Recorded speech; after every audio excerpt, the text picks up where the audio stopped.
Bonjour à tous, c'est Fred, je suis ravi de vous retrouver aujourd'hui pour une vidéo sur le thème de l'entraînement.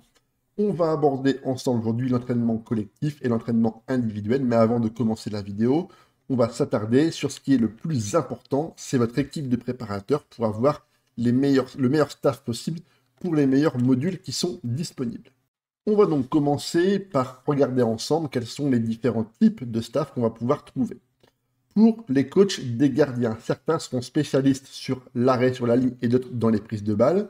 Pour la partie en défense et jeu offensif et possession, on va retrouver une partie tactique et une partie technique. Et pour la condition physique, certains préparateurs auront une préférence pour l'aspect puissance, tandis que d'autres auront, eux, leur préférence pour le côté vivacité. Pour les besoins de la vidéo, j'ai importé au club grâce à l'éditeur plein de préparateurs différents. J'ai modifié les noms, j'ai modifié les notes techniques et les notes mentales de façon à vous montrer quel est véritablement l'impact de ces deux notes sur la note finale. La carte d'un préparateur est extrêmement simple. Sur la partie gauche de l'écran, vous allez retrouver grâce à la petite pastille le rôle préférentiel qu'il va choisir pour avoir dans le staff. La note ici d'entraînement sur les notes techniques et sur la partie droite, vous allez également avoir ici la partie mentale. Vous aurez également ici la personnalité qui a un impact, mais pas forcément très important en termes d'évolution pour les joueurs. Le diplôme qu'il va avoir, également ici en bas, sa formation préférée, s'il y en a une ou s'il y en a deux. Pour recruter un membre du staff, c'est très simple, vous allez ici dans la partie staff, dans la partie recherche de staff, nouvelle recherche, et vous allez pouvoir du coup faire une recherche personnalisée pour trouver celui qui correspond parfaitement à votre demande. Ici, on va donc chercher dans la fonction un préparateur. On va prendre un modèle au hasard. Pour la tactique, on a pris du coup défense et tactique. On va demander la note de 12. Et on va nous trouver plein de préparateurs différents dans attributs de coaching. Vous allez donc ensuite pouvoir trier ici par défense ou par tactique pour avoir les meilleurs préparateurs possibles pour rejoindre votre équipe de staff. Si vous ne savez pas quelle note il faut prioriser pour avoir le nombre d'étoiles maximum, vous allez dans la partie du bas, attributs importants pour, de façon à pouvoir justement jongler entre les différents modules pour voir quels sont les stats à mettre en avant pour avoir le meilleur préparateur possible, pour avoir le meilleur atelier possible et donc avoir le meilleur entraînement pour vos joueurs. Dans la partie maintenant affectation des préparateurs, on va donc voir ensemble quel est l'impact des notes techniques et des notes mentales sur les notes. J'ai donc créé différents préparateurs et on va voir ensemble comment on peut moduler, comment on peut jongler avec les différentes notes. Le premier préparateur a la note de 10 partout dans la partie défense et tactique, ce qui lui confère une moyenne de 3 étoiles pour l'ensemble de l'atelier. Un préparateur qui maintenant a 20 pour les notes techniques et 1 pour les notes mentales se retrouve avec une note de 3,5, ce qui prouve bien que les notes techniques ont un impact considérable comparativement aux notes mentales. Maintenant, un préparateur qui a 1 en technique et 20 en mental se retrouve uniquement avec la moyenne, soit 2,5 étoiles sur 5. Maintenant, pour les derniers, un préparateur qui a 15 et 15 en technique et 10 en mental aura lui une note de 3 étoiles et demie, ce qui est déjà quand même un peu mieux. Maintenant, un préparateur qui a 18 et 10 en mental aura lui 4 étoiles, ce qui est déjà encore mieux. Et maintenant, vous allez voir que la différence des notes mentales, donc là j'ai pris 10-10-10 pour les précédents, et là j'ai pris 15-15-15, soit un total de plus 15 en points pour les notes mentales, l'impact est uniquement de 1 étoile et demie, donc ce qui est vraiment un impact très très faible. Ce qui prouve que quand vous allez devoir recruter un membre du staff, quel que soit l'atelier, il faut toujours prioriser les notes technique et viser le plus haut possible. Note mentale, forcément, ça a un impact qui est moins important. Donc, axez toujours vos recherches vers les notes techniques qui sont le plus élevées possible. Avant de parler de l'entraînement collectif, on va s'attarder sur la partie groupe. Les groupes, c'est quoi? Vous avez 3 groupes. Un groupe gardien, un groupe défense et un groupe attaque. Ces groupes sont forcément entraînés du coup par les préparateurs qui sont dédiés aux différents ateliers. Et si vous souhaitez, par exemple, switcher un joueur d'un groupe attaque à un groupe défense, ce qui est tout à fait possible. Vous avez un joueur qui est, par exemple, comme Lorenzo Pellegrini, capable de jouer à la fois en numéro 10 et en numéro 8, mais vous voulez le reformer à un poste plutôt défensif et accentuer sa progression sur les notes défensives. Vous allez donc pouvoir ici le faire coulisser de façon à le faire intégrer le groupe qui sera entraîné par les préparateurs de défense. La mise en place d'un programme collectif est certainement la chose qui paraît la plus difficile à mettre en œuvre puisqu'il y a énormément d'informations à prendre en considération. Dans la partie programme, on va créer ici du coup un nouveau programme.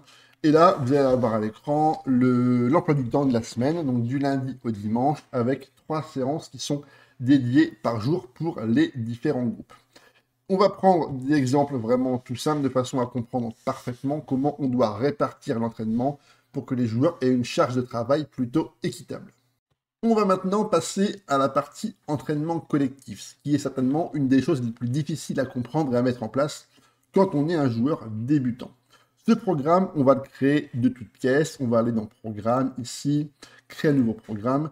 Et on voit apparaître à l'écran un emploi du temps avec les différents jours de la semaine, avec 3 sessions d'entraînement, une session 1, une session 2, une session 3, donc du lundi au dimanche.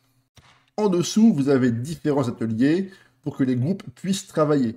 Des ateliers plutôt orientés gardiens, d'autres défense et d'autres pour le groupe attaque. Je vais vous montrer grosso modo comment ça fonctionne. On va créer ensemble un module d'entraînement pour une semaine où il n'y a qu'un seul match.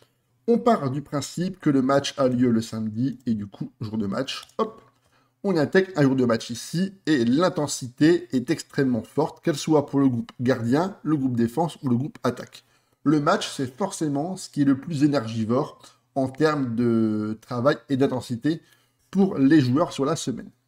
Personnellement, le jour d'après-match, j'aime bien intégrer le bilan du match de façon à faire travailler à l'entraînement une séance qui est consacrée à l'analyse du match précédent, ce qui va avoir un impact sur la mentalité, le style de passe, le tempo, la largeur, etc., de façon à augmenter la cohésion d'équipe et la connaissance de la tactique. Avant le match, j'aime également mettre en place une tactique de match de façon à préparer, on va dire, de faire un peu une séance vidéo, grosso modo, de façon à préparer l'équipe du mieux possible pour la confrontation qui va arriver. On va s'occuper maintenant du lundi. Pour le lundi, j'ai créé un groupe conversion d'occasion. C'est donc un travail spécifique devant les buts pour favoriser le travail de nos joueurs offensifs. Vous allez avoir ici en dessous quels sont les groupes qui vont donc travailler le plus. Ici, la priorité absolue est dédiée au groupe attaque qui va travailler à hauteur de 60%. Derrière, on aura la partie défense et la partie gardien qui, eux, vont travailler pour 20% et 20%. Ce qui veut dire que leurs notes vont progresser forcément moins puisque ce ne sont pas forcément la priorité de l'atelier qui est mise en place. Pour le deuxième atelier, on va mettre en place, par exemple, ici, en général, une partie défense au sol. Et ici, on va mettre un onglet tout à fait général, de façon à apporter un peu de travail spécifique pour chacun des groupes. Ici, pour la partie défense, on voit bien que c'est la partie défense qui est la priorité absolue. Derrière, le jeu offensif et derrière le gardien avec une part égale, comme on a vu tout à l'heure, de 20% pour les deux groupes ici et 60% pour le groupe défensif. Idéalement, ce qu'il faut faire, il faut essayer de respecter une certaine parité dans les groupes de façon à avoir un travail équitable entre le groupe gardien, défense et attaque. Personnellement, le groupe gardien, je ne le mets quasiment jamais ou très rarement en avant. Je favorise toujours l'aspect défensif et l'aspect attaque sur les différents modules d'entraînement. Pour le mardi, j'ai créé un groupe d'entraînement avec atelier attaque directe de façon à essayer d'apporter à nos joueurs des connaissances sur un style de jeu beaucoup plus vertical et pour amener de la profondeur. Le jeu défensif sans ballon, justement pour pouvoir travailler les phases défensives et améliorer les compétences de anticipation, concentration, placement, décision et jeu collectif. D'accord, ça c'est pour la partie défensive. Pour le jeu offensif, on va travailler l'anticipation et le sang-froid. Et pour la partie gardien, on va travailler l'anticipation, la décision, le placement, ainsi que le jeu collectif. Je pense que sur chaque entraînement que j'ai mis, les notes sont plutôt bien réparties, ce qui est extrêmement important à mes yeux. Donc essayez toujours d'avoir une répartition quasiment égale dans les différents groupes d'entraînement. La veille d'un match, je mets toujours une intensité qui est beaucoup moins importante. J'essaie d'amener justement un peu d'esprit collectif grâce à l'entraînement esprit d'équipe et à la tactique de match de façon à pouvoir analyser l'adversaire en vidéo et ensuite enchaîner directement sur la rencontre par la suite. Lorsque j'ai 2 matchs dans la semaine, je favorise toujours une intensité plutôt modérée. C'est pourquoi j'utilise toujours des modules de façon généraux, avec ici général, tactique, jeu offensif, défense, de façon à faire travailler aux joueurs quand même des choses importantes, mais pas de façon excessive en termes d'engagement à l'entraînement. et bien sûr, après chaque match, de la récupération physique, du temps de repos également, et l'onglet également tactique de match avant chaque rencontre pour essayer de préparer au mieux la rencontre qui va suivre. Et pour la pré-saison, généralement, je fais ce genre d'entraînement. Donc, bien sûr, tout ce qui est entraînement physique, résistance, endurance et vivacité pour entraîner un peu les joueurs à avoir un peu de coffre et avoir les ressources physiques nécessaires pour bien commencer la saison. Mais je favorise surtout les parties tactiques, l'esprit d'équipe, le problème de proximité pour améliorer la cohésion et le jeu collectif. Et j'aime beaucoup, moi, la partie jeu sans ballon offensif et jeu sans ballon défensif qui vont également travailler sur la mentalité, la largeur, le poste, le rôle et les différentes tâches sur le terrain. On va maintenant parler de l'entraînement individuel qui servira à plusieurs choses. La première possibilité, c'est de permettre à un joueur d'apprendre un nouveau rôle sur le terrain de façon à développer ses compétences et avoir une équipe parfois plus modulable sur le terrain avec des joueurs qui seront plus polyvalents. La deuxième chose sera d'apprendre à votre joueur un domaine additionnel de façon à essayer d'augmenter différents attributs dont il pourrait avoir besoin. Là, il y a deux écoles. Il y a les coachs qui vont plutôt favoriser les notes les moins bonnes pour en faire devenir un joueur plus complet, et d'autres qui vont favoriser les points forts de façon à avoir un joueur qui aura encore plus d'impact et qui sera véritablement encore meilleur en s'appuyant sur ses qualités préférentielles. Prenons un exemple concret avec Lorenzo Pellegrini. On voit qu'il est extrêmement habile au poste de numéro 10 et de numéro 8. Moi, j'aime bien toujours, ici, mettre le rôle dans lequel il joue l'entraînement de façon à favoriser le développement naturel de ses compétences. Par exemple, ici, on voit qu'il peut évoluer en tant que meneur de jeu avancé. On va lui faire travailler ici, et les notes qui s'affichent en surbrillance sont donc celles qu'il va travailler de façon prioritaire à l'entraînement. Mais si on veut lui donner encore plus de travail pour lui dire, écoute, t'es déjà pas mal dans les passes, dans la technique et dans la vision du jeu, mais on veut que tu sois encore meilleur. On veut vraiment axer vraiment sur tes qualités pour être un meilleur encore plus fort, un joueur encore plus fort dans ce que tu sais faire. Et bien dans le domaine additionnel, on va pouvoir du coup, ici dans la partie passe, lui dire voilà, t'es très bon, mais on veut que tu sois encore très bon, on accentue l'entraînement sur ces différents attributs. Et il va bosser pour essayer de progresser sur ces trois notes. La partie caractéristique, c'est là que vous allez pouvoir développer à votre joueur des compétences de déplacement, de passe, de tir et de jeu défensif. Par exemple, dicte le tempo, passe la balle sur les ailes, par la limite du hors-jeu, ne se jette pas quand il tacle. C'est là que vous allez pouvoir apprendre à votre joueur des caractéristiques importantes qu'il faut également bien prendre en compte dans votre style de jeu. Si vous avez par exemple un joueur qui aime la vie, qui est très rapide, qui est bon dans la décision et l'appel de balle, eh bien demandez-lui par exemple de jouer à la limite du hors-jeu pour partir dans deux de la défense sur des ballons qui seront balancés par un régista ou par un meneur de jeu placé plus bas sur le terrain. Pour la partie encadrement, on l'a déjà vu ensemble, c'est entre guillemets un système un peu de parrainage entre un joueur qui a de l'expérience et surtout une très bonne personnalité, de façon à encadrer des jeunes joueurs qui ont besoin d'avoir un peu un mentor pour leur apprendre des choses importantes, aussi bien en dehors du terrain que sur le terrain. Personnellement, je vous déconseille de cliquer ici, parce que souvent les choix sont un peu trop aléatoires et on peut vraiment faire mieux. Là, en l'occurrence, dans la vidéo, pour aller plus vite, je le fais parce que ça me permet de gagner un peu de temps. Vous allez voir le principe rapidement comment ça fonctionne. Ici, on a Rui Patricio, notre gardien légendaire portugais, qui a un profil très professionnel et qui va encadrer deux jeunes joueurs de 16 ans. Ici, vous avez l'estimation de l'influence sur le groupe. Il a donc du coup un charisme suffisant pour avoir une influence moyenne sur l'ensemble du groupe. Ok ? Et là, l'effet du groupe, ça veut dire qu'il va influencer énormément Giorgio Stomeo et de façon moins importante Giorgio Di Marzi. C'est ce qui veut dire que tous les mois à peu près, il va leur transmettre en valeurs humaines ou en valeurs sportives, ça va déteindre sur leur comportement et ça va améliorer leur personnalité. Parfois en bien, parfois en mal, il faudra être extrêmement vigilant pour voir si parfois il n'y a pas des aspects négatifs qui entrent trop souvent en ligne de compte.